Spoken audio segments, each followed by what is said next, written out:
The wooden bowl shattered against the stone floor before Mira Hale even understood what was happening.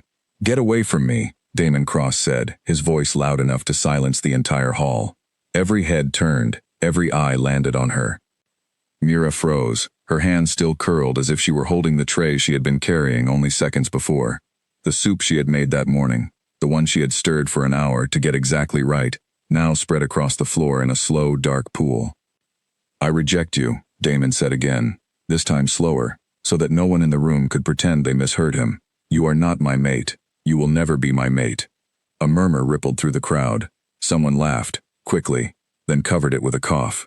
Mira felt her whole body go cold, as if the blood inside her had simply stopped moving. She had known this moment might come. Every Omega feared it, somewhere in the back of her mind, on the nights when sleep would not come, and doubt crept in instead. But knowing a thing might happen, and having it happen, were two very different weights to carry. "Why?" she managed to whisper, though she already knew the answer would not help her. Damon looked at her the way a man looks at a stain on his shirt. Something unwanted, something to be scrubbed away and forgotten. "Because you are weak," he said. "Because you have nothing. No strength, no fire, nothing that a future alpha needs beside him. You are good for one thing, Mira, and it is not standing at my side. It is standing in the kitchen." The words landed like small stones, one after another, each one finding its mark. Mira did not cry. She refused to let herself cry in front of these people, in front of this pack that had watched her grow up, that had eaten the food she cooked with their own hands and never once thanked her for it. She bent down, picked up the broken pieces of the bowl, and said nothing.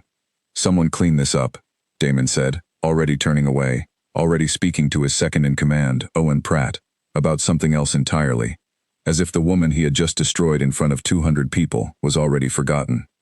Mira walked out of the hall with her head high, because that was the only thing she had left to give herself. The hallway outside was cold and empty, and only when the heavy doors closed behind her did her shoulders finally drop. She did not go to her room. She went to the kitchen, because the kitchen was the only place in this pack house where she had ever felt like she belonged. The ovens were still warm from the morning bread. The smell of yeast and butter hung in the air, soft and familiar. Nothing like the cold cruelty she had just walked away from. Mira pressed her palms against the wooden counter and let herself breathe for the first time in what felt like minutes. Grace Bell found her there an hour later, flour still dusting her sleeves from the bread she had been kneading before the announcement pulled everyone into the hall. "I heard," Grace said quietly, setting down a cloth. Everyone heard. He did it loud enough for the whole valley to hear. He wanted everyone to hear, Mira said. Her voice was steady, but it was the kind of steady that came from holding something very tightly, not from actually feeling calm. He wanted no one to doubt it, no confusion, no second chances.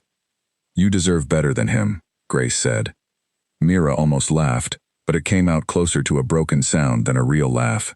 "Better than the future alpha of this pack? Grace, there is no better than him, not for someone like me." "Someone like you," Grace repeated, frowning. "What does that even mean?" Mira looked down at her own hands, red and rough from years at the stove, years of chopping and kneading and stirring. Hands that had fed hundreds of people and had never once been held gently by anyone who mattered. "It means I am an Omega, with no gift worth speaking of," Mira said. "No sharp senses, no strength in a fight. I cannot track a scent across 3 miles like Grace can. I cannot hold my ground against a challenger like Owen can. All I have is this." She gestured at the pots hanging above the stove, the shelves of dried herbs, the great iron oven that had been her mother's before it was hers. "This is what I am good for." Damon only said out loud what everyone here already believes.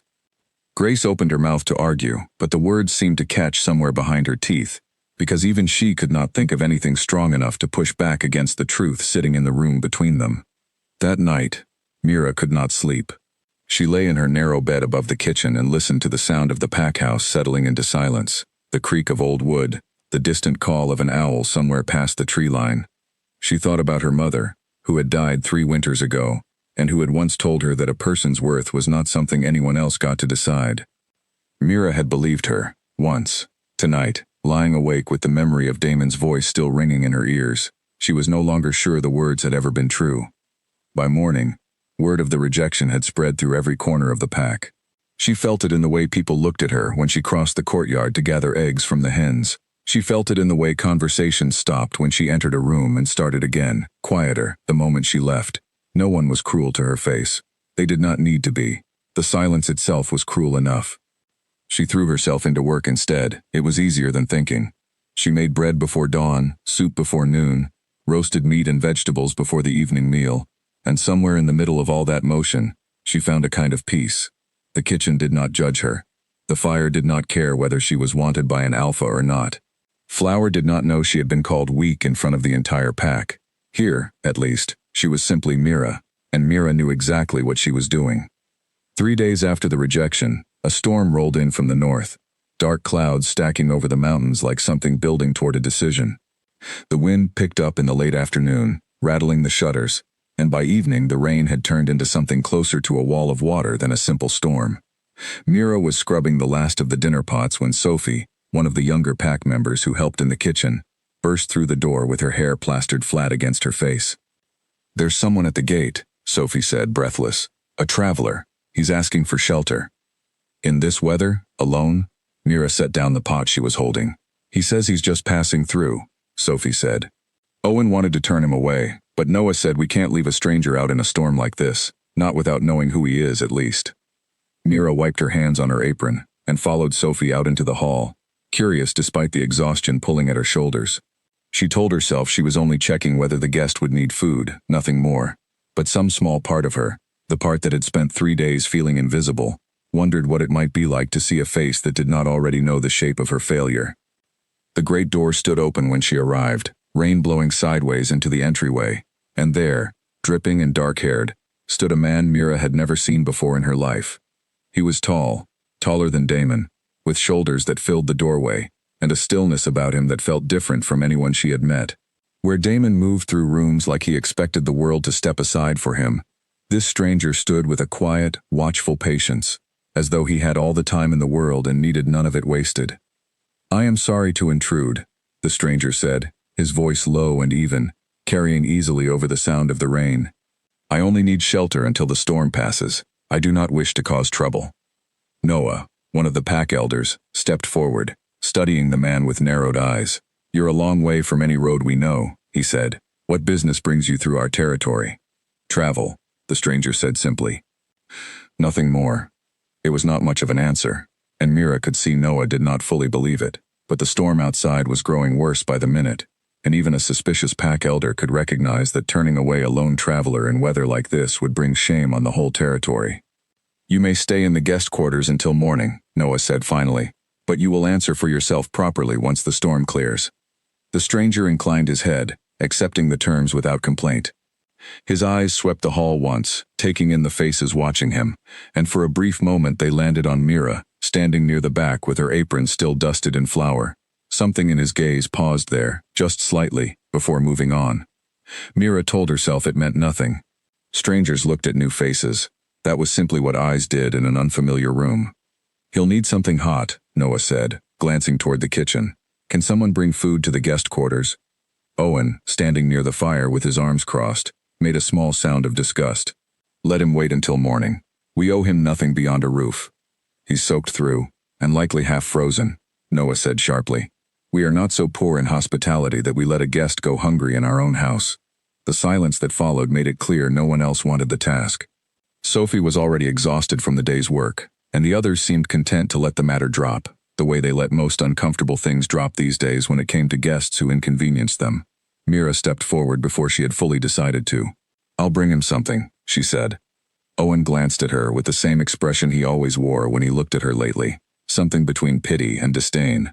"Of course you will," he muttered, not quite under his breath. "It's the only thing you're good for after all." The words stung, sharp and sudden, the way old wounds do when pressed at just the wrong angle, but Mira had heard worse from him already, and she refused to let it show on her face. She turned without answering and walked back toward the kitchen, the sound of the storm still hammering against the windows. She warmed a bowl of the stew she had made that evening, thick with root vegetables and slow-cooked meat, and cut a heel of fresh bread still soft from the oven. She added a small dish of butter, because her mother had always said a guest deserved more than the bare minimum. Storm or no storm, rejection or no rejection. The walk to the guest quarters took her past the edge of the courtyard, where the rain soaked through her shawl in seconds despite her best effort to shield the tray. By the time she reached the door, her hands were trembling slightly from the cold, though she managed to keep the bowl steady. She knocked once, and the door opened almost immediately, as if the stranger had been standing just on the other side of it. "You didn't have to come out in this," he said, glancing past her at the storm still raging behind her back. "Someone had to," Mira said simply, stepping inside enough to set the tray on the small table near the door. "You should eat before it goes cold." He studied her for a moment longer than felt entirely comfortable, though there was nothing unkind in the way he looked at her. It was more like he was reading something written in a language he had not expected to find here. "Thank you," he said finally. "What is your name?" "Mira," she said, already turning to leave. "Mira Hale." "Mira," he repeated, as though testing the shape of it. "I am Cale." Just Cale. No family name offered, nothing more than the single word, though something in the way he said it made her think there was far more behind it than he was choosing to share. "Sleep well, Cale," she said, and stepped back out into the rain before he could say anything else, before the strange, steady warmth in his gaze could unsettle her any further than it already had. She did not know, walking back through the storm with the empty tray held against her chest, that the man she had just left behind held more power in one hand than her entire pack held combined. She only knew that for the first time in 3 days, someone had looked at her without a trace of pity or scorn in his eyes. It was such a small thing, and yet, lying awake again that night, listening to the storm slowly ease into a gentler rain, Mira found herself thinking of it more than she meant to. The storm broke sometime before dawn, leaving the valley washed clean and glittering under a pale morning sun. Mira was already awake, kneading dough for the day's bread, when she heard the first knock at the kitchen door. It was Cale, standing in the doorway with his dark hair still damp from washing, looking far less like a stranded traveler, and far more like a man who simply chose to stand wherever he wished. "I did not mean to disturb you," he said. "I only wanted to thank you properly for last night. The meal was the best thing I have eaten in longer than I care to admit." Mira wiped her hands on her apron, caught off guard by the directness of it. Compliments were not something she received often, and certainly not delivered with such quiet sincerity. "It was only stew," she said. "It was more than that," Cale said, stepping just inside the doorway, close enough that she could see the faint scar along his jaw she had missed in the storm-dark light of the night before. "Whoever taught you to cook like that gave you something rare." "My mother," Mira said, before she could think better of sharing something so personal with a man she had known less than a full day. "She passed a few winters ago." Something shifted behind his eyes, a flicker of understanding that seemed too old and too heavy for a simple traveler passing through. "I am sorry," he said, and the words did not feel like the empty politeness she usually heard. They felt weighed, considered, meant. Before either of them could say more, Owen appeared in the hallway behind Cale, his expression already sour. "The elders wish to speak with you," he said to Cale, not bothering to disguise his suspicion. "Now that the storm has passed, they want to know exactly who you are and why you were traveling alone through our territory." Cale's expression did not change, though something in the set of his shoulders shifted, the ease of a moment before folding into something more guarded. "Of course," he said. "Lead the way." He glanced back at Mira once before he left, a brief look that carried more warmth than any word he could have said, and then he was gone, following Owen down the corridor toward the elder's chamber. Mira told herself it was foolish to think about it further. He was a traveler. He would answer whatever questions the elders had, and by tonight or tomorrow, he would be gone, back to whatever life waited for him beyond the mountains. There was no reason to let a single conversation, however unexpectedly kind, take up more space in her mind than it deserved. And yet, as the morning wore on and she moved through the familiar rhythm of the kitchen, she found her thoughts drifting back to the way he had looked at her, as though he saw something worth looking at. By midday, the whole pack house was buzzing with quiet, urgent whispers. Mira caught fragments of it as she carried trays between the kitchen and the dining hall. Something about the elders' meeting had gone differently than expected, something about the stranger not being quite so simple a traveler after all. She learned the truth that evening, when Grace found her in the kitchen, practically shaking with the news. "He is not just some traveler," Grace said. Her voice dropped to barely more than a whisper, as though the walls themselves might carry the words too far. "Mira, he is the Alpha King, Cale Ashworth, ruler of the entire Northern Territories." Mira's hands went still over the pot she had been stirring. "That's not possible," she said. "Alpha Kings don't travel alone through storms and knock on kitchen doors." "That's exactly what everyone thought," Grace said. But Noah recognized the mark on his ring once he finally showed it to the elders. "He's been traveling in disguise, checking on the territories under his rule without announcing himself first. No one was supposed to know. Mira thought back to the stillness in his gaze, the quiet weight behind every word he had spoken, the way he carried himself like a man used to being obeyed without needing to demand it. It made an unsettling kind of sense now, pieces falling into place she had not realized were scattered in the first place. Why would the Alpha King bother with a pack as small as ours? Mira asked. Grace's expression darkened. That's the part no one is saying out loud yet. But I heard Owen and Damon arguing behind closed doors an hour ago. Something about tribute payments. Something about numbers that don't match what the Northern Territories were told we owed. A cold feeling settled in Mira's stomach, though she could not have said exactly why. She had never involved herself in the pack's finances or politics. That world belonged to alphas and elders, not to omegas who spent their days among pots and ovens. And yet something about the tightness in Grace's voice told her this was not a small matter easily smoothed over. What happens now? Mira asked. I don't know, Grace admitted. But Kale is staying longer than one night, that much is certain. The elders have already prepared proper guest quarters for him. A king does not sleep in a storm-soaked traveler's room for more than one night. That evening, Mira was asked to help prepare a formal dinner in Kale's honor, a hurried, nervous affair thrown together by pack members eager to make up for a full day of treating an Alpha King like an ordinary stranger. She found herself working later than usual, roasting meat with careful precision, arranging dishes with more attention than she normally allowed herself the time for. When the meal was finally carried out to the long dining table, Mira remained near the kitchen doorway, watching from a distance as the pack's most prominent members took their seats around Kale. Damon sat near the head of the table, clearly working hard to appear composed, though the tension in his jaw betrayed him. Owen sat close by, his eyes darting toward Kale every few moments as though searching for some sign of what the king intended. Kale, for his part, sat with the same quiet stillness Mira had noticed from the very first moment, watching the pack around him with careful, assessing eyes. He said little, letting Damon fill the silence with talk of the pack's strength, its loyalty, its careful management under his coming leadership. You run a tight pack, Kale said eventually, when Damon finally paused for breath. Efficient, well-organized. Thank you, my lord, Damon said, visibly relaxing at the praise.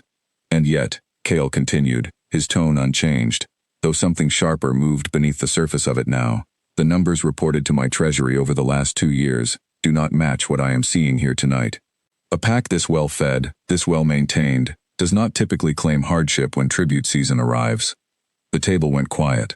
Damon's easy confidence flickered, just for a moment, before he recovered it. There have been difficulties, my lord. Poor harvests. Illness among the livestock. Strange, Kale said, that a pack suffering such difficulties manages a dinner such as this on a single day's notice. Mira, still standing near the kitchen doorway, felt the tension in the room thicken like something physical. She had cooked this meal herself, using stores that had never once felt scarce, ingredients that had always seemed plentiful no matter what excuses were given to outsiders about hardship and poor harvests. Damon opened his mouth to respond, but Kale raised a single hand, silencing him without raising his voice at all. We will discuss the numbers properly tomorrow, Kale said. Tonight, I would simply like to enjoy the meal that has been so carefully prepared. His eyes moved, briefly, toward the kitchen doorway, finding Mira there before she could step back out of view. It would be a shame to let it go cold over business better suited to daylight hours. The moment passed quickly, the conversation at the table shifting back toward safer, lighter subjects. But Mira felt the weight of that brief glance long after it had ended. It was not simply a look. It felt, somehow, like an acknowledgement, like he was telling her, without a single word spoken aloud, that he knew exactly whose hands had made the meal in front of him, and that he had not forgotten the kindness of the night before. Later, once the guests had finished and the long process of clearing the hall had begun, Mira found herself in the kitchen scraping plates when Kale appeared in the doorway once more, this time without any excuse of gratitude to offer. You made all of this yourself, he said. It was not quite a question. With help, Mira said. Grace and Sophie assisted with the vegetables. But the seasoning, the timing, the balance of it, Kale said. That was yours. Mira hesitated, unsure how to answer a man whose title she had only just learned, whose presence in her kitchen doorway now felt entirely different than it had that morning. It was, she admitted finally. Kale studied her for a long moment, something thoughtful moving behind his eyes. Everyone at that table tonight spoke of strength and loyalty, and careful management, he said. But you are the one who fed an entire hall of people without a single complaint, without a single word of recognition offered in return. That is its own kind of strength, I noticed. Mira did not know what to say to that. She had spent 3 days being told, in ways loud and quiet, that she was worth nothing beyond the pots she stirred. To hear the opposite spoken so plainly, by a man with such power behind his words, felt like standing in unfamiliar ground. Thank you, she managed finally, because it seemed like the only response that made sense. Cale inclined his head, the same quiet gesture he had offered the night before, and then he was gone, leaving Mira alone in the kitchen, with her hands still resting in dishwater slowly going cold, and a strange, cautious warmth building somewhere behind her ribs that she did not yet have words for. She told herself, again, that it meant nothing. Kings noticed many things. It did not follow that his noticing her meant anything beyond simple observation. But that night, for the first time since the rejection in the hall 3 days before, Mira fell asleep without replaying Damon's words over and over in her mind. Instead, she thought of quiet eyes and a voice that had called her strength something worth remarking on, and she wondered, just briefly, what it might mean to be seen by someone who did not already believe her worth had a ceiling. By the 3rd day of Cale's stay, the pack house had settled into an uneasy rhythm. The elders held quiet meetings behind closed doors. Damon walked with a stiffness in his shoulders that had not been there before, the confident swagger replaced with something more careful, more watchful. And Cale, despite the growing tension around him, made a habit of appearing in the kitchen at odd hours of the day, always with some small excuse, always lingering longer than the excuse required. I was told the bread here is unlike anything in the northern villages, he said one morning, leaning against the counter while Mira shaped the morning loaves. Is that what you were told, or what you're hoping to hear again? Mira asked, without looking up from her work. A low sound of amusement escaped him, brief but genuine, perhaps both. She allowed herself a small smile, quickly hidden as she turned to slide the loaves into the oven. It was easier, somehow, to be herself around him than it had ever been around Damon, even in the earliest days before the rejection, back when she had still believed there might be warmth between them one day. You seem different when you're working, Cale observed, watching her move between the counter and the fire with practiced ease. More certain of yourself. This is the one place I know exactly what I'm doing, Mira admitted. Out there. She gestured vaguely toward the rest of the pack house. I'm the Omega who got rejected in front of everyone. In here, I'm just someone who knows how to make good bread. You are far more than that, Cale said, and something in his tone made it clear he meant it as simple fact rather than flattery. Mira busied herself with cleaning flour from the counter, unwilling to let him see how much those words affected her. You've known me 3 days, she said.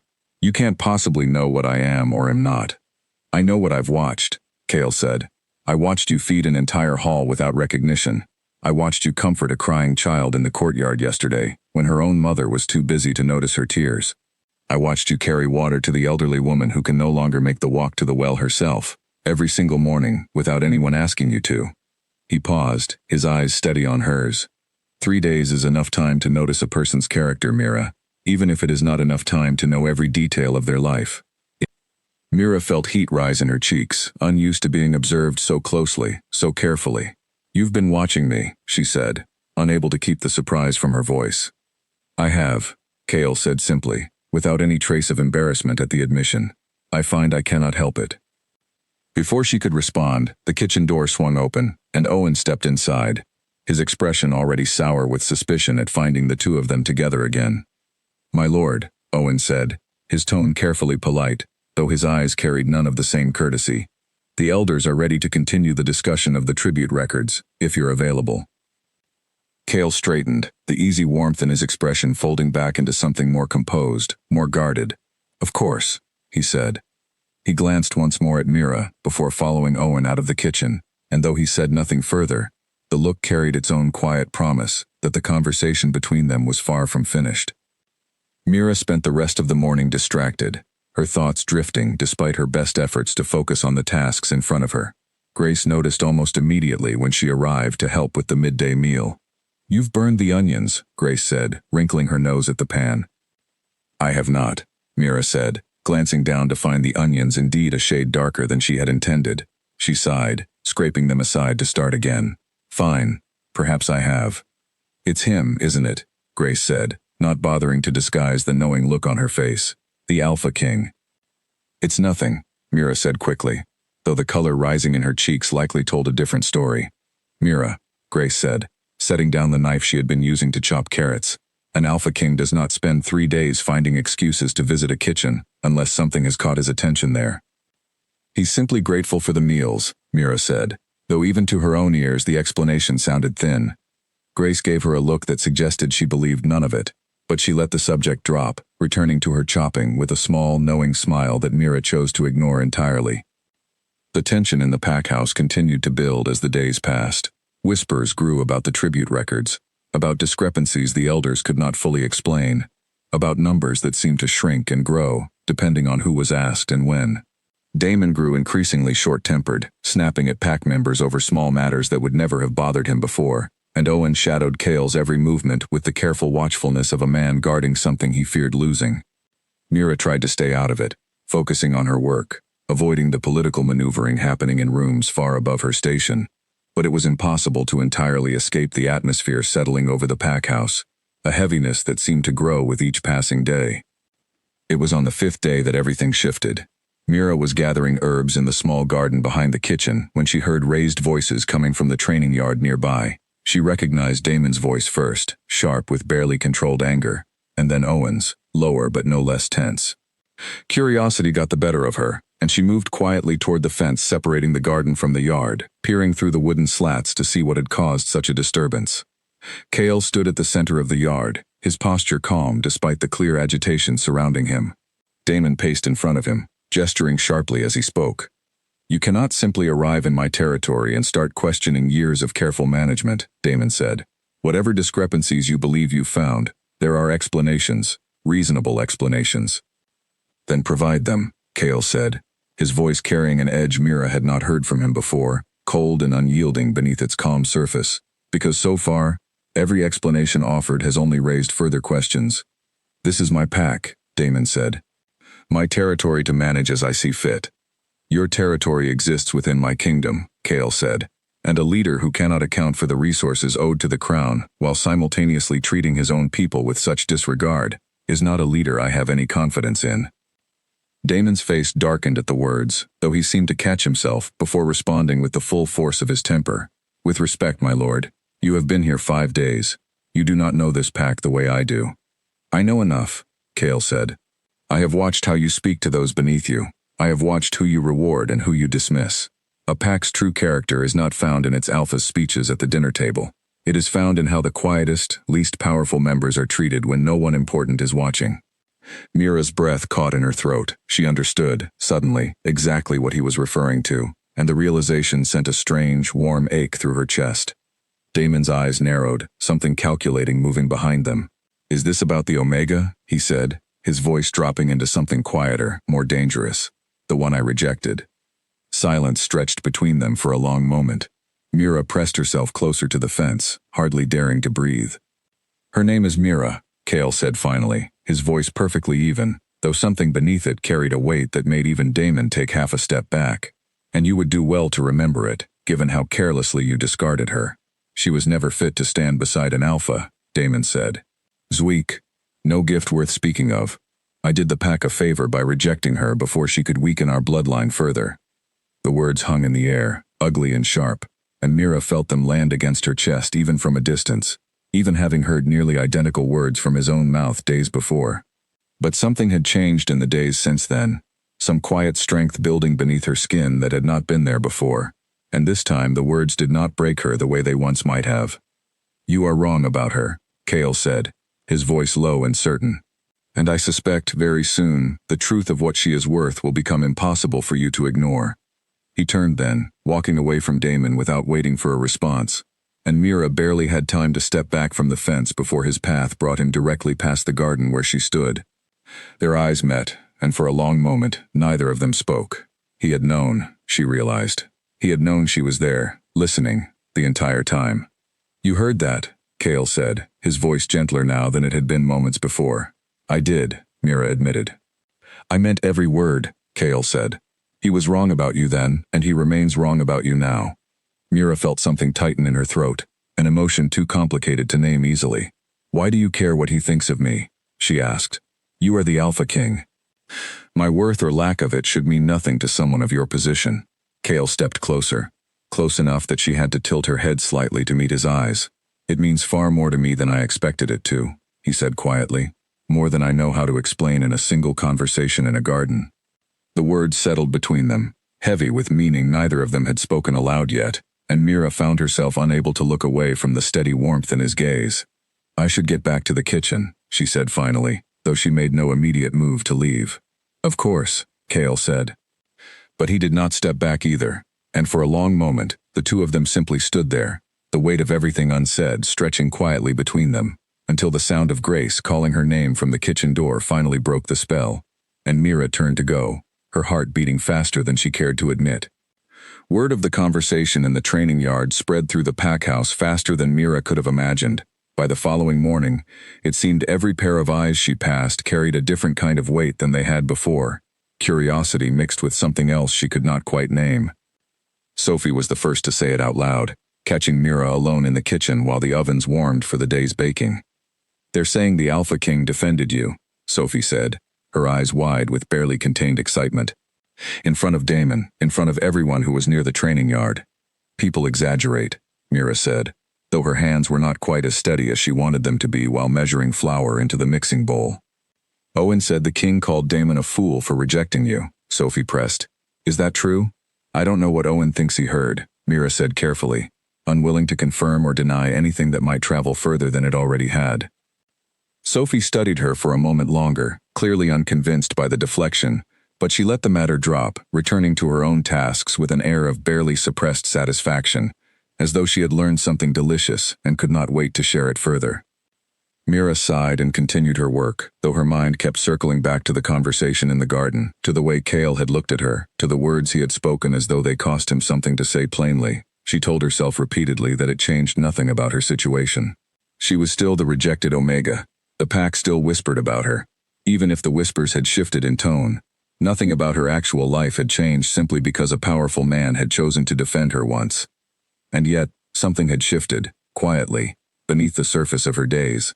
She noticed it first in the way Noah, the elder who had once seemed to barely register her presence, now nodded to her when they crossed paths in the hallway, a small gesture of respect that had never existed between them before.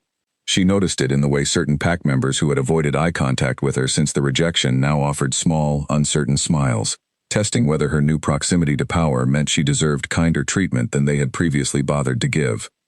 It should have felt satisfying, this shift in how she was perceived. Instead, it left her feeling strangely hollow. The kindness felt conditional, built on Cale's attention rather than any genuine recognition of who she actually was. It was, in its own way, no different from the way Damon had once valued her only for what she could provide him. She was turning this thought over in her mind, kneading dough with more force than strictly necessary, when Cale appeared in the kitchen doorway once more. You look troubled, he observed, stepping inside without waiting for an invitation, something he had grown comfortable enough to do over the past several days.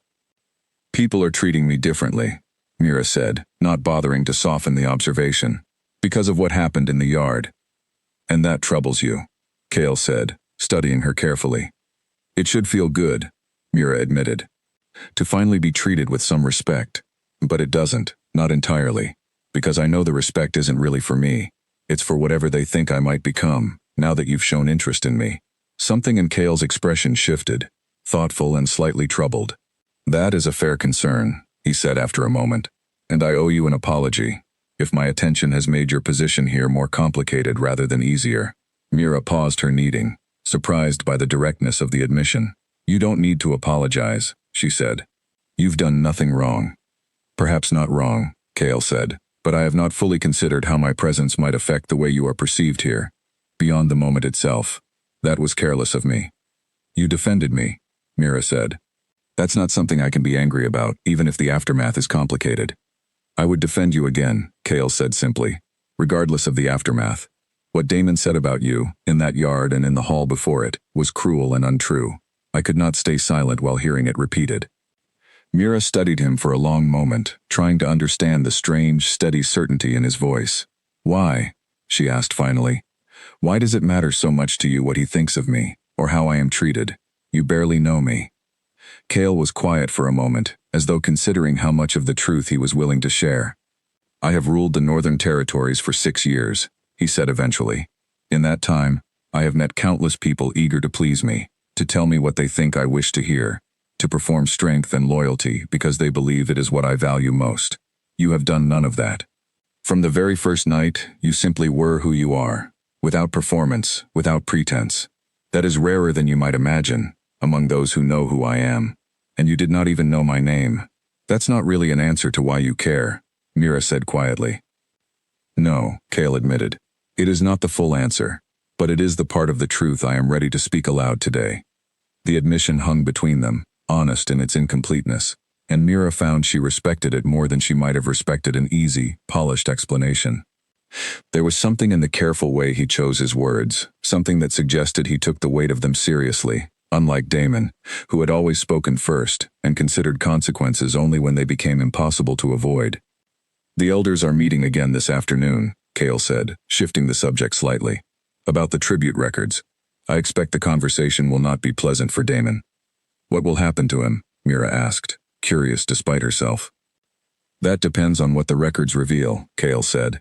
If the discrepancies are simple mismanagement, there will be consequences, but manageable ones. If they reveal something more deliberate, something closer to theft from the crown, the consequences will be far more severe. Mira thought of the years she had spent in this pack house, watching Damon grow more confident, more certain of his place at the head of the pack, never once questioning where the pack's resources truly went, or whether the hardship claimed to outsiders matched the abundance she saw every day in her own kitchen. She had never had reason to question it before. Now, she wondered how much she had simply chosen not to see. I should return to the elders, Cale said after a moment, though he made no immediate move to leave. Will you be at the evening meal? I always am, Mira said. Someone has to cook it. A small, genuine smile crossed his face at that, softening the seriousness that had settled over him during their conversation. I look forward to it then, he said, and with that, he was gone, leaving Mira alone once more with her thoughts and her half-kneaded dough. The afternoon passed slowly, tension thickening throughout the pack house as the elders' meeting stretched on far longer than any previous session. Mira caught glimpses of pack members gathering in small, worried clusters, speaking in hushed voices about what the outcome might be. Owen paced the hallway outside the meeting chamber more than once, his expression growing darker each time Mira happened to pass. It was nearly evening when Grace found her in the kitchen, her expression grave. They've found something, Grace said quietly, in the records. Something serious. What kind of something? Mira asked, setting down the knife she had been using to prepare the evening vegetables. I don't know the details, Grace admitted, but Noah looked pale when he left the chamber a few minutes ago, and Damon hasn't come out at all yet.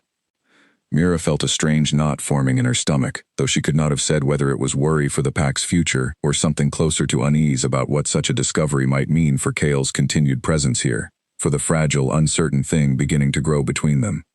She continued preparing the evening meal with hands that felt slightly less steady than usual, listening for any sound from the direction of the meeting chamber, waiting to learn exactly what storm was gathering beyond the kitchen walls this time, one that no roof or shelter would be enough to protect any of them from entirely. The elders' meeting finally ended just as the sun began sinking behind the mountains, painting the sky in deep shades of orange and red. Mira was arranging the last of the evening's dishes when Noah appeared in the kitchen doorway, his face drawn and pale in a way she had never seen before. The king wishes to speak with the full pack tonight, Noah said, his voice unusually quiet. Gather everyone in the main hall after the meal. This cannot wait until morning. What did they find? Mira asked, unable to hold back the question. Noah hesitated, glancing around as though checking whether anyone else stood close enough to overhear. More than mismanagement, he said finally. Tribute meant for the crown has been redirected for years. Livestock sold and the proceeds hidden. Grain reported as spoiled when it was sold instead at private markets. The numbers do not lie, Mira, and neither does the pattern behind them. Mira's stomach turned. She thought of the abundance she had always taken for granted in her kitchen. The meat that never seemed scarce even in years the pack claimed hardship to outside eyes. The grain that filled the storerooms even when reports to the crown claimed poor harvests. She had noticed the strangeness of it before, in small moments, but had never allowed herself to question it too closely. It had not seemed her place. Damon knew, she said slowly. It was not quite a question. Damon ordered it, Noah said, his voice heavy with something like shame. For years, long before he was ever set to become Alpha, back when his father still ruled and Damon managed the accounts in his place, when his father passed and Damon took control, The pattern only grew worse. Mira absorbed this in silence, the weight of it settling slowly over her. She thought of the times pack members had gone without proper winter clothing, claiming the pack simply could not afford more, while somewhere, resources meant to cover such needs had quietly disappeared into private pockets instead. The evening meal that night felt different than any before it, the entire hall thick with tension as pack members ate in unusually quiet clusters, aware that something significant had happened behind those closed doors, but unsure exactly what. Damon sat at the head of the table as always, though his usual confidence had visibly cracked, replaced with a brittle, careful composure that fooled no one who looked closely. Cale entered the hall just as the meal concluded, his presence immediately silencing what little conversation remained. He did not sit. Instead, he stood at the front of the hall, his gaze sweeping over the gathered pack with the same steady, assessing calm Mira had come to recognize over the past several days. "I did not come to your territory intending to uncover what I have uncovered here," Cale began, his voice carrying easily to every corner of the hall. "I came simply to observe, quietly, how the packs under my rule were faring. What I found instead was a pattern of deception that has cost this pack dearly, while enriching those who claim to lead it." A murmur rippled through the gathered crowd, quickly silenced as Cale continued. "For years, tribute owed to the crown has been diverted for private gain," he said. "Resources meant to support this pack through hardship have instead lined the pockets of those in power, while the people who make up this pack's true strength were told to accept scarcity that never truly existed." His eyes moved briefly across the hall, and Mira felt her breath catch as they landed, for just a moment, on her own face before continuing their sweep of the room. "I have spent the past several days in this pack house," Cale continued, "and in that time, I have observed something else as well. I have watched who among you carries this pack's true burden. Not those who sit at the head of tables giving orders, but those who quietly feed the hungry, comfort the grieving, and hold this community together through sheer will and kindness, often without recognition or reward." Damon shifted in his seat, clearly uncomfortable with the direction the speech was taking, though he said nothing. "Alpha Damon Cross," Cale said, and the formal use of the full name carried a weight that made the entire hall go utterly still. "You stand accused of years of deliberate theft from the crown, of deceiving both your own pack and the territory you answer to, and of treating those beneath you with a cruelty unbefitting anyone who claims the title of leader." Damon rose from his seat, his composure finally cracking entirely. "My lord, I can explain the numbers, if you would simply allow me the chance." "You have had 5 days to offer an explanation," Cale said, his voice cold now, cutting through Damon's protest without raising in volume at all. "Each explanation offered has only confirmed further wrongdoing rather than clearing your name. I am no longer interested in explanations, I am interested in consequences." The hall held its collective breath. Mira felt her own heart pounding as she watched the scene unfold, torn between satisfaction at seeing Damon finally answer for years of cruelty and unease, at the sheer weight of power now bearing down on him, in front of the entire pack he had once ruled so confidently. "Effective immediately," Cale said. "You are stripped of your title as future alpha of this pack. Your access to the pack's resources, records, and decision-making is revoked. You will remain within these lands only long enough to answer fully to the Crown's investigators, who will arrive within the week to determine the full extent of what has been taken and what restitution must be made." Damon's face had gone pale, his hands clenched at his sides. "You cannot simply—" "I can," Cale said simply, "and I have. This pack deserves leadership that serves its people rather than robbing them blind while claiming hardship. You have proven, repeatedly and thoroughly, that you are not capable of providing that leadership." The hall erupted into hushed, urgent whispers, though no one dared speak loud enough to be clearly heard. Owen, standing near Damon's side, looked as though he wished he could disappear entirely into the floor, his own role in managing certain records suddenly cast in a far more uncomfortable light. Cale raised a hand and the hall fell silent once more. "Noah," he said, turning to the elder, "you will oversee the pack's leadership until a proper successor can be determined, under the Crown's guidance. I trust your judgment in this matter, given your clear discomfort with what has been hidden here." Noah inclined his head, accepting the responsibility with visible gravity. Damon, seeing the tide of the room turned fully against him, seemed to search for some final way to salvage the moment, some final card to play. His eyes landed, unexpectedly, on Mira, standing near the back of the hall where she had retreated during the speech. "Is this truly about the pack's records?" Damon said, his voice carrying a bitter edge now. "Or is this about her, the Omega you seem so determined to defend at every turn?" The hall's attention shifted immediately toward Mira, and she felt her face heat under the sudden weight of so many eyes. Cale's expression did not change, though something colder moved beneath the surface of his calm. "The records speak for themselves, regardless of anything else happening within this pack," he said. "But since you have raised the subject yourself, I will not deny it further. Mira Hale is someone I have come to admire deeply during my time here. Her worth was never in question, no matter how loudly or cruelly you claimed otherwise." Mira's breath caught entirely at the plainness of the words, spoken not in the privacy of a garden or kitchen doorway, but in front of the entire assembled pack, with a weight and certainty that left no room for doubt or misinterpretation. Damon's face twisted with something between disbelief and fury. "You would choose her," he said, "over the strength this pack needs in its future leadership?" "I would choose her," Cale said simply, "over you, entirely, and without hesitation. Not because of politics or power, but because she has shown more genuine character in 5 days than you have shown in years of leadership." The hall remained utterly silent, the weight of the king's words settling over every person present. Mira felt tears threatening at the corners of her eyes, though whether from the shock of being defended so publicly, or from years of accumulated hurt finally finding some measure of vindication, she could not entirely say. Owen finally spoke, his voice tight with barely controlled panic. "My lord, surely there is a way to resolve the tribute matter without such drastic action against Alpha Cross. Perhaps a period of restitution, rather than removal entirely. The Crown's investigators will determine the appropriate consequences," Cale said. "My decision regarding leadership stands. This conversation is finished."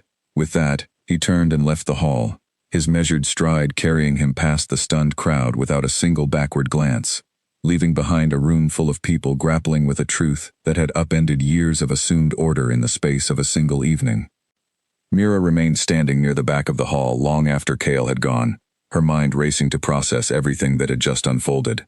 Grace found her there minutes later, her expression a mixture of shock and barely contained excitement. "He said your name," Grace whispered. "In front of everyone, he defended you completely." "I heard," Mira said quietly, still trying to steady the pounding of her own heart. "Mira," Grace said, gripping her arm gently, "I don't think this is simple attention anymore. I think the Alpha King genuinely cares for you."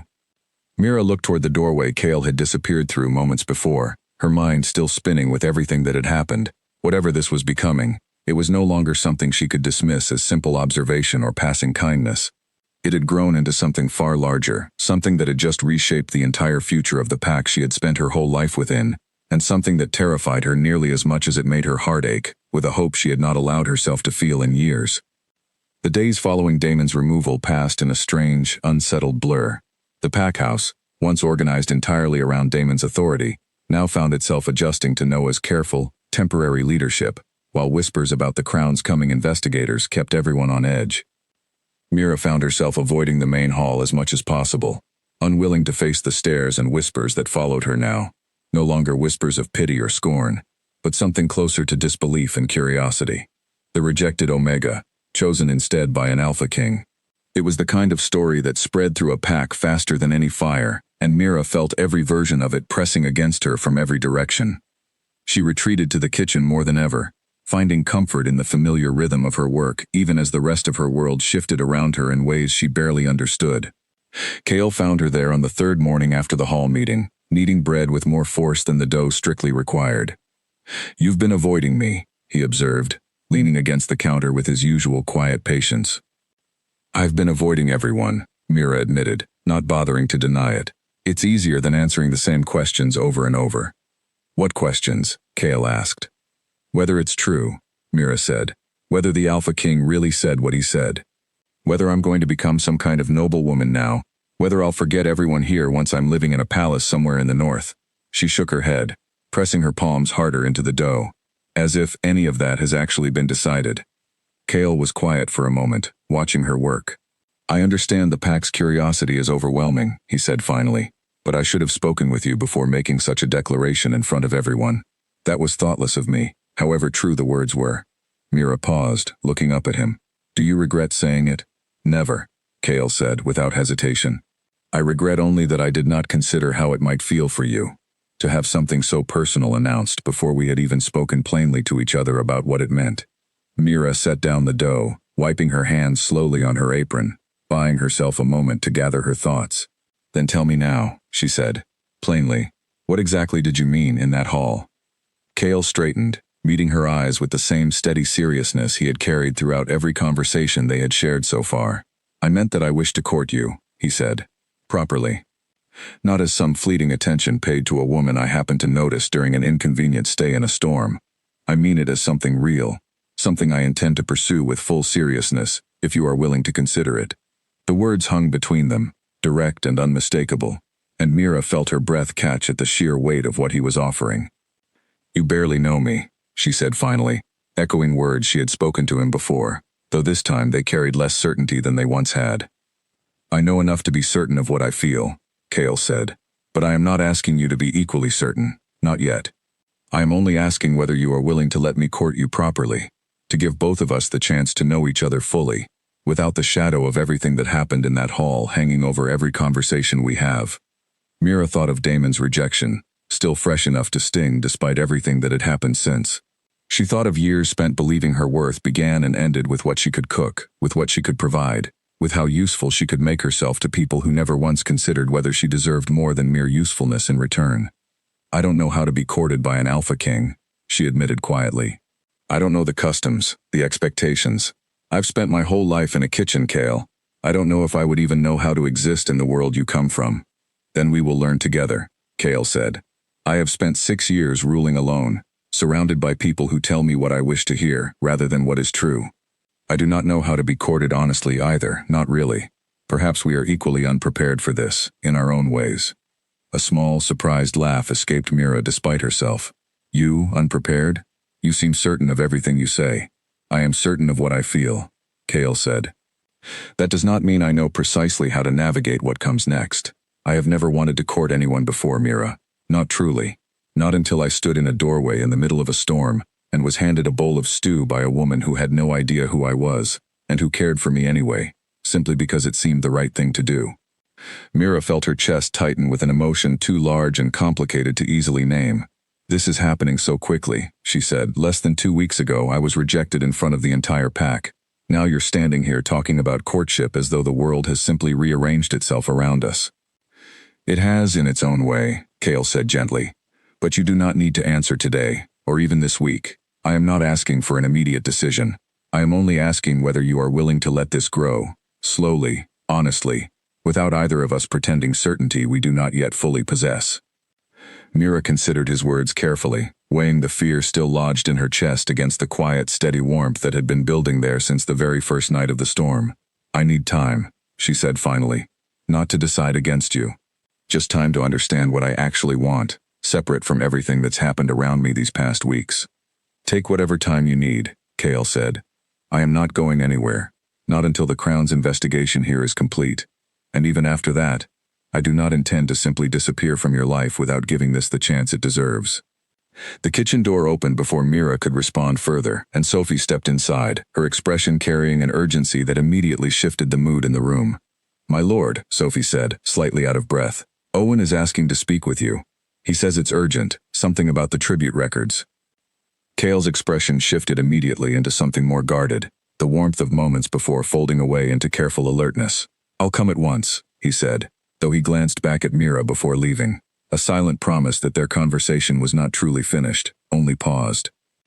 Mira remained in the kitchen long after he had gone, her hands resting against the counter, her mind spinning with everything he had said. Courtship. A future she had never once allowed herself to imagine. Not truly. Not with the seriousness he seemed to be offering it. She thought of her mother, of the words she had once spoken about worth not being something others got to decide. For years, Mira had heard those words and believed them only partially, unable to fully separate her sense of self-worth from the way others treated her, from Damon's cruelty and the pack's quiet dismissal. But standing here now, considering an offer of genuine courtship from a man who had seen her clearly from the very first night, she wondered if perhaps her mother's words were finally becoming something she could believe entirely, rather than merely repeat to herself in moments of doubt. Later that evening, Mira learned the reason for Owen's urgent summons. Grace found her preparing the evening meal, her expression grave. "Owen tried to flee," Grace said quietly. "This afternoon. He was caught near the northern border with a bag full of coin and jewelry, clearly stolen from the pack's treasury. Mira's hands stilled over the pot she had been stirring. He was helping Damon hide the records, she said slowly, pieces falling into place. More than helping, Grace said. The Crown's investigators arrived early, ahead of schedule, and found evidence that Owen had been managing the false records personally for years, at Damon's direction. He panicked when he realized how quickly everything was unraveling, and tried to disappear before he could be questioned properly. What will happen to him now? Mira asked. He's been detained, Grace said, along with Damon. Both will answer to the Crown's investigators for everything they've done. She paused, studying Mira carefully. There's something else, too. Word is spreading that Owen tried to threaten someone before he was caught, someone he blamed for everything unraveling as quickly as it has. A cold feeling settled in Mira's stomach. Who? She asked, though some quiet, unsettled part of her already suspected the answer before Grace spoke it aloud. You, Grace said quietly. He apparently told one of the guards that none of this would have happened if the Alpha King had never noticed you, that you were the spark that brought the whole thing down around them. Mira felt a chill move through her, the weight of Owen's resentment settling heavily over her despite the fact that she had done nothing more than exist, than cook meals and carry water and comfort children, the same quiet work she had always done. She had not sought out this collision of politics and power. It had simply found her, the way storms sometimes find shelters that were never built to withstand them. And yet, standing there in the kitchen with Grace's worried eyes fixed on her, Mira found herself less afraid of Owen's resentment than she might have expected. Something had shifted in her these past 2 weeks, some quiet strength building steadily beneath the surface of her days, and she suspected she would need every bit of that strength for whatever came next. Owen's arrest sent a fresh wave of unease through the pack house, one that lingered far longer than Mira expected. Though he had been detained and was no longer free to move about the packlands, whispers of his threat against her had spread quickly, and Mira found herself glancing over her shoulder more often than she cared to admit while walking between the kitchen and her small room upstairs. Grace noticed the change immediately. You're jumping at shadows, she said one afternoon, watching Mira nearly drop a tray at the sound of a door closing somewhere down the hall. I'm fine, Mira said, though the words came out less convincing than she intended. You don't have to pretend with me, Grace said gently. What Owen said was frightening. It's reasonable to feel shaken by it. Mira set down the tray she had been carrying, allowing herself a rare moment of honesty. I keep telling myself it's over. He's been caught. He can't act on anything he said, but some part of me still feels like I'm waiting for something else to happen. Have you told Cale how you're feeling? Grace asked. I don't want to worry him further, Mira said.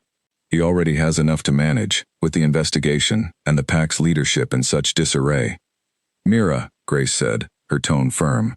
If there is one person in this entire pack house who would want to know if you were frightened, it is him. Don't carry this alone simply because you think it will inconvenience him. Mira considered this as she finished preparing the evening meal, and later that night, when Cale appeared in the kitchen as he had grown accustomed to doing, she found herself admitting the truth she had been trying to keep buried. I keep thinking about what Owen said, she admitted, setting down the knife she had been using to slice bread, about blaming me for everything unraveling. I know he's been detained, I know he can't act on any threat now, but I still find myself watching every shadow, expecting something. Cale's expression shifted immediately into something more serious, more alert. You should have told me this the moment you learned of it, he said, his voice carrying a firmness she had not heard from him before. I didn't want to trouble you further, Mira said. Your safety is never a trouble to me, Cale said. It is the single thing I care most about, above every political matter unfolding in this pack house. He stepped closer, his expression softening slightly, though the alertness remained beneath it. I will have guards assigned to you immediately, not because I believe Owen still poses a direct threat from his cell, but because his words revealed something troubling about how deeply resentment has taken root here, and I will not risk your safety on the assumption that he acted entirely alone in his thinking. I don't need guards, Mira said, though the protest felt weaker than she intended it to be. I've managed my whole life without them. You have managed your whole life being underestimated and undervalued by everyone around you, Cale said gently. That does not mean you should continue managing alone now, simply out of habit. Allow me to protect you properly, Mira, not because you are weak and require it, but because you matter to me, and I will not risk anything happening to you that could have been prevented.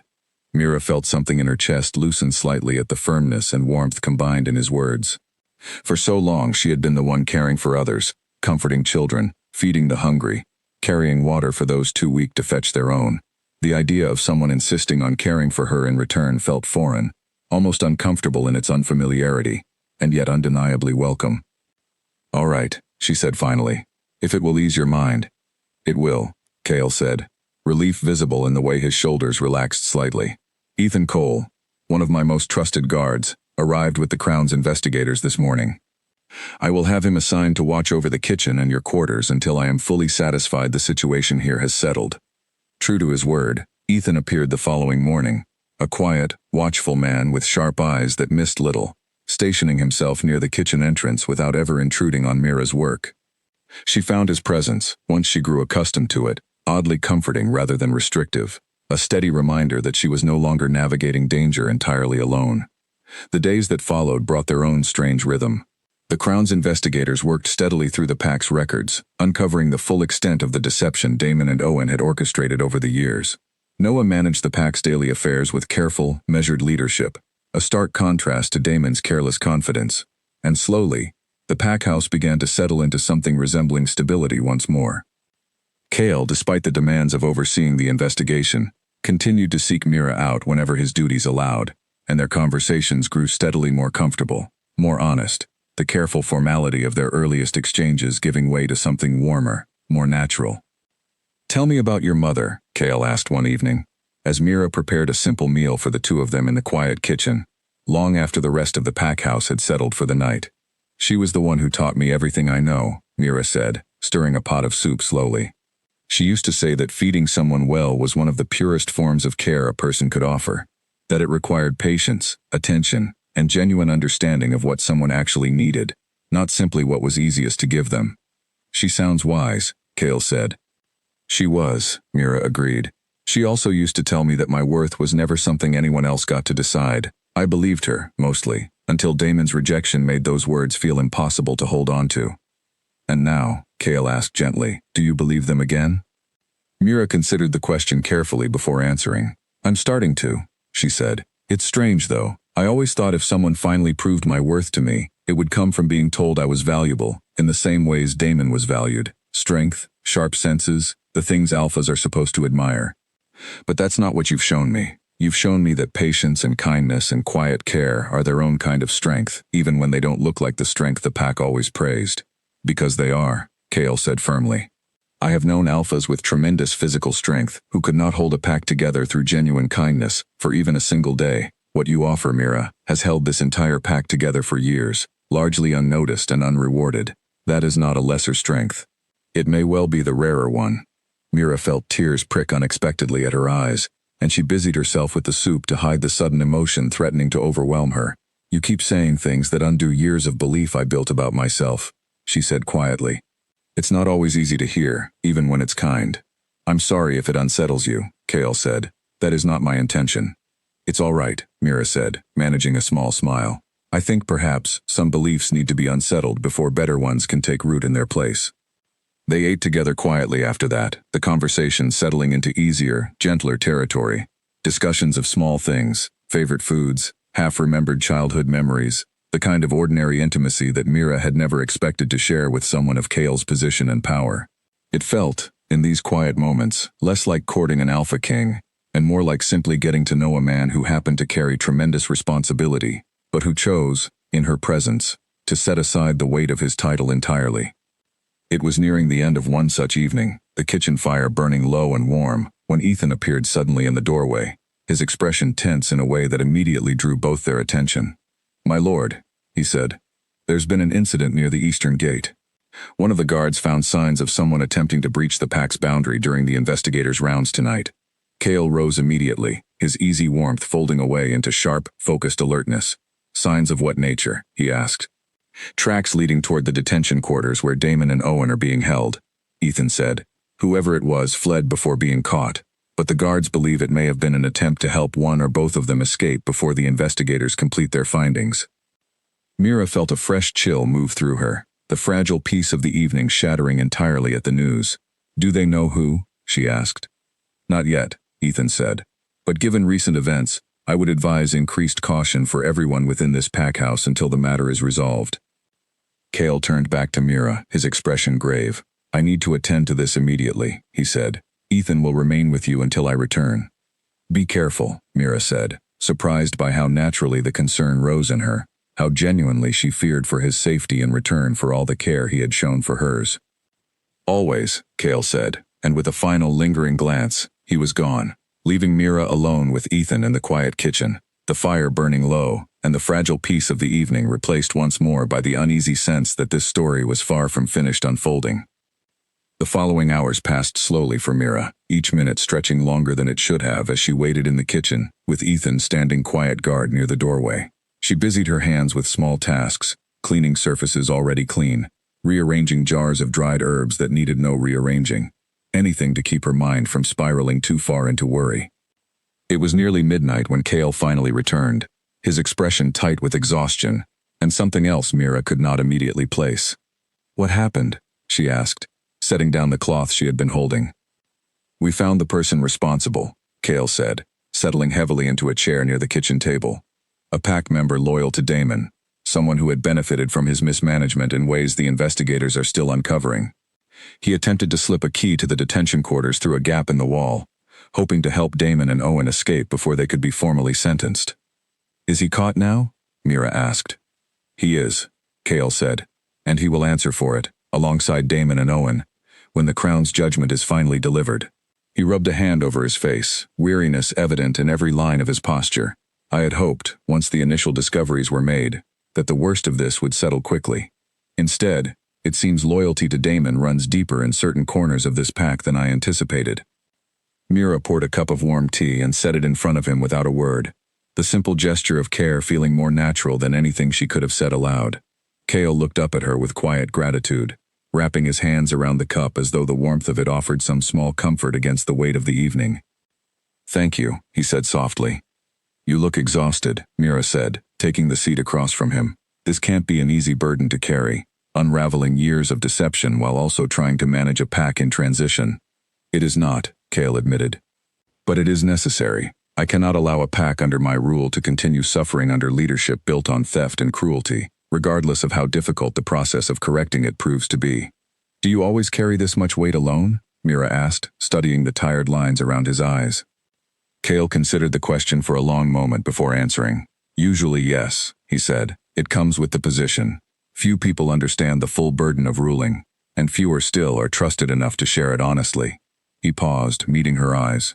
"Tonight is different though. Simply having you here, listening, makes the weight feel more bearable than it usually does." Mira felt warmth spread through her chest at the admission, quiet and genuine, in a way that felt entirely different from anything Damon had ever offered her.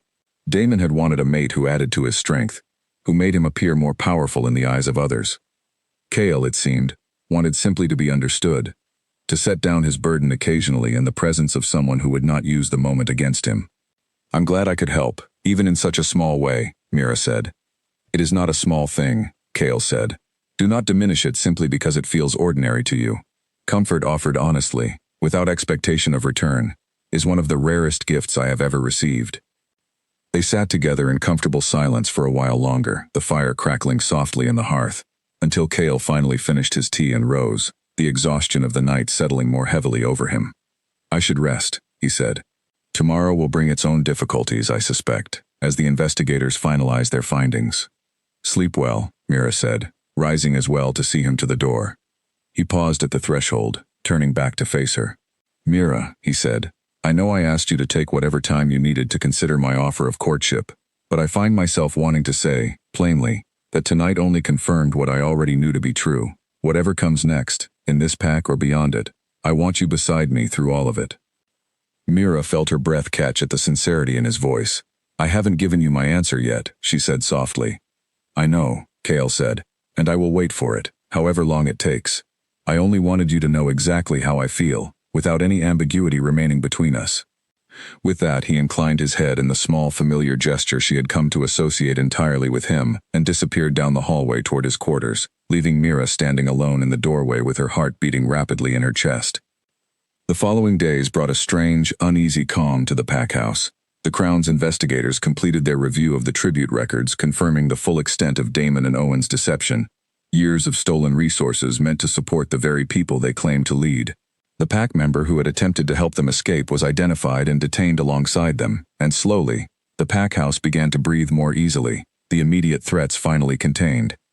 Mira found herself settling into a strange new normal, one where Ethan's quiet presence near the kitchen no longer felt unusual, where Cale's visits had become the steady rhythm around which her days now revolved, where the whispers of the pack had shifted from cruel dismissal to something closer to cautious respect and curiosity. Grace found her one afternoon sitting quietly in the garden, staring at nothing in particular, lost in thought. "You've been quiet today," Grace observed, settling onto the bench beside her. "I've been thinking about his offer," Mira admitted. "About what it would actually mean to accept it, leaving this pack, this kitchen, everything I've ever known, to become something entirely different in a world I don't fully understand yet." "Are you afraid?" Grace asked gently. "Terrified," Mira admitted with a small laugh. "But not in the way I expected to be. I'm not afraid of him, or of how he feels about me. I'm afraid of losing myself and becoming whatever a queen is supposed to be. I've spent so long believing my worth was tied entirely to this kitchen, to what I could cook and provide for others. I don't know who I am without that." "Maybe you don't have to give it up," Grace said thoughtfully. "Cale seems like a man who values exactly what you already are, not some version of you reshaped to fit a role. Perhaps becoming his partner doesn't mean losing the person you've always been. Perhaps it means simply having a larger world to be that person within." Mira considered this, the words settling slowly into place alongside everything else she had been turning over these past days. "You might be right," she said finally. "I hadn't thought of it quite that way." "You don't have to decide today," Grace said, echoing words Mira had heard from Cale himself more than once. "But whatever you decide, know that I will support you, either way. You deserve happiness, Mira, whatever shape it finally takes." Mira reached over and squeezed Grace's hand gratefully, warmth spreading through her at the simple, steady support of a friend who had stood by her through the darkest days following Damon's rejection, and now stood by her still, through whatever uncertain future lay ahead. That evening, as the pack gathered for the formal announcement of the Crown's final judgment regarding Damon, Owen, and their accomplice, Mira found herself standing near the front of the hall for the first time since the night of her rejection, no longer hiding near the back in quiet shame, but standing openly, unafraid of whatever eyes might turn toward her. Cale delivered the judgment with the same steady, measured authority Mira had come to associate entirely with him. Damon and Owen would be stripped permanently of any authority or standing within the Northern Territories, exiled from the Packlands entirely, required to make restitution for the resources stolen over the years through whatever means the Crown determined appropriate. Their accomplice would face similar exile, along with additional consequences for his attempted interference with the Crown's investigation. As the judgment concluded, and the hall began to stir with the weight of finally seeing justice served, Cale's eyes found Mira's across the crowded room, and something passed between them, silent and certain, a question asked without words and an answer beginning to form in response, one Mira felt herself growing steadily more certain of with each passing day. The morning after the judgment was delivered, the pack house woke to a strange, unfamiliar lightness in the air. Damon, Owen, and their accomplice had been escorted from the territory at dawn, under careful guard, their exile finally made real rather than merely spoken of in a crowded hall. For the first time in longer than Mira could remember, the pack house felt like it belonged entirely to itself, no longer shadowed by the quiet cruelty that had governed it for years, without most people fully realizing the extent of it. Mira woke early, as she always did, and made her way to the kitchen to begin the day's baking. She found Cale already there, sitting at the small table near the window, watching the sunrise paint the sky in soft, golden light. "You're awake early," she observed, moving to the counter to begin measuring flour. "I could not sleep," Cale admitted. "Too much on my mind." "The pack's future," Mira guessed. "That, and other things," Cale said, his eyes following her movements around the kitchen with quiet attentiveness. "Noah has agreed to continue overseeing the pack's daily affairs until a proper successor can be chosen, someone the Crown and the pack members both trust to lead honestly, unlike the leadership they endured before." "That's good news," Mira said, relief evident in her voice. "This pack deserves better than what it's had." "It does," Cale agreed. He was quiet for a moment, watching her work, before speaking again, his tone shifting into something more careful, more deliberate. "Mira, I find myself needing to ask you something, and I would understand if you are not yet ready to answer." Mira paused her work, turning to face him fully, sensing the weight behind his words before he had even spoken them. "The investigation here is complete," Cale continued. "My duties in this territory are finished, beyond ensuring a smooth transition of leadership, which Noah is more than capable of managing without my constant presence. I will need to return to my own territories soon, to resume the responsibilities waiting for me there. Mira felt something tighten in her chest at the words, an ache she had not fully anticipated until hearing them spoken aloud. When? She asked quietly. Within the week, Cale said. But Mira, I do not wish to leave without knowing whether you have reached any decision about my offer. Not because I wish to rush you, but because I cannot bear the thought of leaving uncertain of where things stand between us, of returning to my territories without knowing whether you might one day join me there, as something far more than a passing acquaintance. Mira set down the bowl she had been holding, moving to sit across from him at the small table, taking a moment to gather her thoughts before speaking. I've thought about little else these past weeks, she admitted. I've thought about what it would mean to leave this pack, this kitchen, everything familiar to me, to become something entirely new in a world I don't yet understand. I've been afraid, Cale, genuinely afraid, of losing the person I've always been in the process of becoming whatever you need me to be. I do not need you to become anything, Cale said gently. I have never wanted a version of you reshaped to fit some idea of what a queen should look like. I want you, exactly as you are, the woman who fed a stranger during a storm, without knowing his name or his power, the woman who has held an entire pack together, through quiet kindness for years without recognition. That is who I fell for, Mira. I have no interest in losing her to some polished, distant version of royalty. Mira felt tears gathering at the corners of her eyes, though this time they came from something closer to hope than grief. Grace said something similar, she admitted. That perhaps accepting your offer wouldn't mean losing myself, but simply having a larger world to be myself within. Grace sounds like a wise friend, Cale said, a small smile touching his lips. She is, Mira agreed, returning the smile despite the emotion still tight in her throat. I've spent my whole life believing my worth began and ended with what I could cook, what I could provide for others without asking anything in return. Damon's rejection only confirmed a belief I'd already half accepted about myself. But these past weeks with you have shown me something different. You've shown me that patience and quiet strength matter just as much as anything Damon ever valued, perhaps more. They matter more, Cale said firmly. They have held pack after pack together through hardship far longer than any alpha's fists or fierce reputation ever could.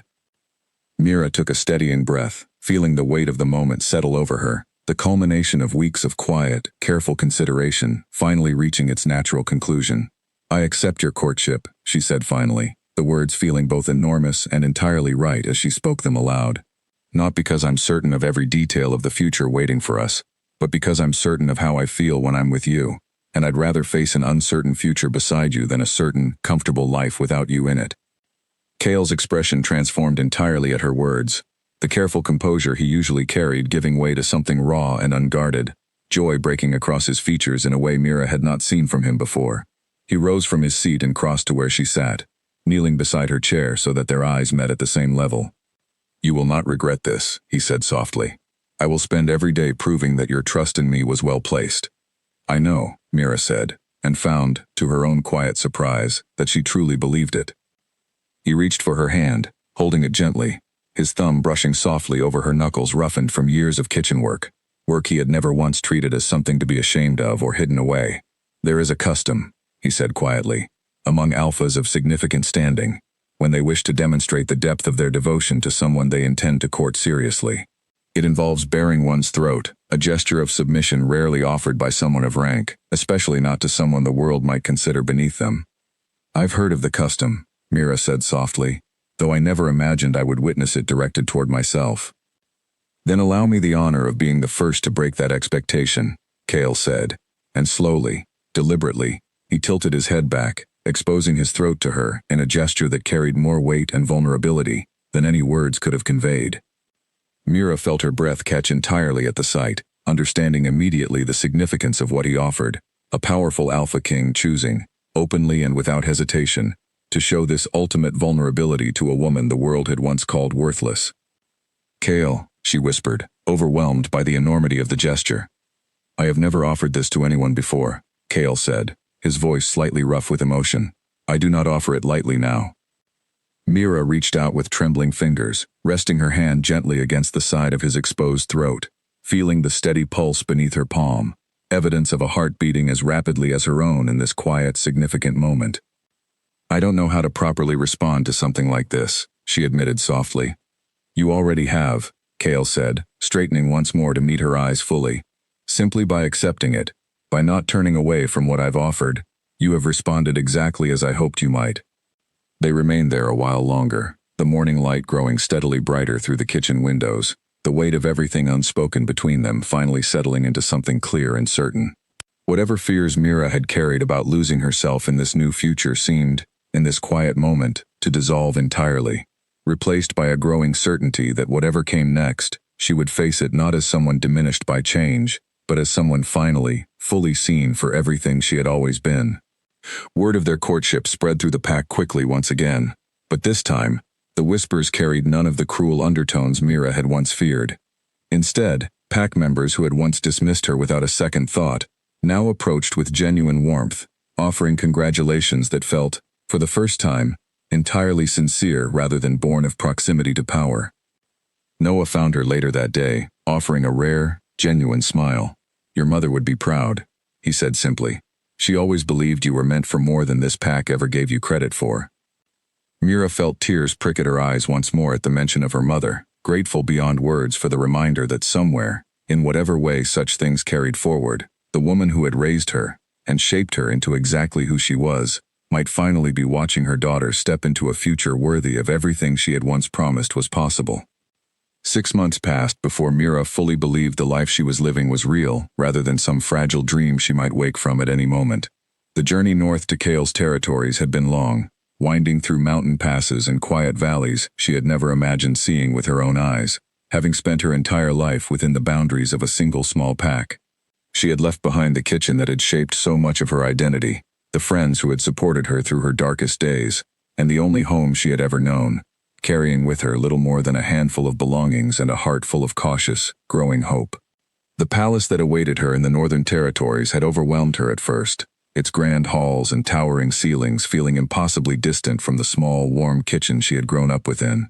She had spent her first weeks there feeling like an intruder in a world built for people far grander than herself, uncertain how to navigate the formal customs and careful protocols that governed life among the northern nobility. But Kale had been patient with her, exactly as he had promised, never once pushing her to abandon who she was in favor of some polished, distant version of royalty. When she had confessed, during her second week in the palace, that she missed the simple comfort of working with her hands, of creating something warm and nourishing for others with her own effort, he had done something entirely unexpected. He had cleared out a small section of the palace's enormous kitchens, a quiet corner away from the bustle of the royal cooks, and told her simply that it belonged to her, to use however and whenever she wished, without any expectation attached beyond her own comfort and joy in the work. "You do not need to cook to prove your worth here," he had told her, watching her reaction carefully. "But if it brings you peace, if it feels like coming home to yourself even in an unfamiliar place, then I want you to have that comfort available whenever you need it." Mira had wept, quietly, at the gesture, understanding fully for the first time the difference between someone who valued her only for what she could provide, and someone who valued her entirely, offering her the freedom to provide simply because it brought her joy, not because it defined her worth. She had grown, in the months since, into a role she had once believed impossible for someone of her background. She learned the customs of the northern court, slowly and with occasional stumbles that Kale always met with gentle patience rather than frustration. She earned the respect of the palace staff not through her title, but through the same quiet kindness that had once held her old pack together, checking on the youngest kitchen workers when they seemed overwhelmed, remembering the names and stories of servants that most nobility never bothered to learn. Grace had visited twice already, marveling at the transformation in her friend, though she was quick to point out that the woman standing before her, laughing easily amid palace grandeur, was still fundamentally the same Mira who had once knelt on a stone floor gathering broken pieces of a shattered bowl. "You haven't changed," Grace had told her during her most recent visit, watching Mira move through the palace kitchen with the same practiced ease she had always carried. "You've simply been given the space to become fully who you always were." The formal announcement of their engagement had come 3 months into her time in the north, a grand ceremony that had initially terrified Mira with its scale and formality, until Kale had quietly reminded her that the ceremony itself mattered far less than the promise being made within it, a promise that had already been settled between them in the quiet privacy of a small pack kitchen months before. Today marked their wedding day, and Mira stood now in a private chamber overlooking the palace gardens, watching the late afternoon sun cast long shadows across flowering paths below, her heart steady despite the enormity of what awaited her within the hour. "You look beautiful," Grace said softly. adjusting the final details of Mira's gown, her voice thick with emotion. "I feel like an entirely different person than the woman who stood in that hall 6 months ago," Mira admitted, studying her own reflection in the tall mirror before her. "And yet, somehow, exactly the same." "That's because you are the same," Grace said. "You've simply stopped believing the lies Damon told you about yourself. That's not becoming someone different. That's finally becoming fully yourself." A knock sounded at the door, and Noah stepped inside, having traveled north for the ceremony alongside a small group of pack members who had remained close to Mira over the years. He looked at her with quiet pride, the same warmth he had shown her the day she accepted Cale's courtship. "It's time," he said gently. The ceremony itself passed in a blur of warmth and joy, vows spoken before gathered nobility and pack members alike, Cale's steady voice carrying the same quiet certainty it always had, promising devotion and partnership in equal measure, refusing entirely the outdated customs that would have positioned Mira as simply an addition to his rule, rather than an equal partner within it. As the sun set fully over the palace gardens and the celebration moved into its evening festivities, Mira found herself slipping quietly away from the grand hall, drawn by habit and comfort toward the small kitchen corner that had become entirely her own these past months. Cale found her there sometime later, having noticed her absence from the celebration and guessing correctly where she had gone. He found her standing over a simmering pot, still dressed in her wedding finery, stirring something with the same careful attention she brought to every dish she prepared. "I should have guessed you would find your way here eventually," he said, a warm smile touching his lips as he leaned against the doorway. "The celebration was wonderful," Mira said, glancing up at him, "but I needed a quiet moment, and this felt like the right place to find it." "What are you making?" Cale asked, moving closer to peer into the pot. "Soup," Mira said, a small knowing smile crossing her face. "The same recipe I made the night you first arrived at our pack gates, soaked through from that storm." Cale's expression softened with genuine tenderness at the memory. "You remembered." "I remember every detail of that night," Mira said. "It changed everything, though I couldn't have known it at the time. A stranger at the gate, and a bowl of stew offered without expectation of anything in return. And now that stranger stands here as your husband," Cale said, closing the distance between them. "Still grateful, every single day, for the kindness you offered before you ever knew who I was." "I would have offered it regardless," Mira said softly. "That's simply who I am." "I know," Cale said. "That is precisely why I fell for you in the first place, and precisely why I will continue falling for you every day, for the rest of our lives together." He leaned down, pressing a gentle kiss to her lips, the warmth of the kitchen fire and the soft simmer of soup surrounding them both, far removed from the grandeur of the celebration continuing without them in the hall beyond. Mira felt, in this quiet, ordinary moment, more at peace than she had in the entirety of her life before this, no longer defined by rejection or cruelty, no longer believing her worth ended at the edge of a cooking pot, but understanding fully, finally, that the same qualities once dismissed as merely useful had always been, in truth, the very foundation of everything worth loving about her. Outside, the celebration continued late into the night, laughter and music drifting through the palace halls. But here, in this small corner kitchen that had become her sanctuary, Mira stood wrapped in her husband's arms, the queen who had once been called nothing more than an omega fit only for cooking, now standing as proof that the quietest strengths often prove, in the end, to be the ones worth building an entire kingdom's future around. She stirred the soup once more, Cale's hand resting gently over hers on the wooden spoon, and together they watched the steam rise slowly into the warm evening air, two people who had found, against every expectation placed upon them, exactly where they were always meant to belong.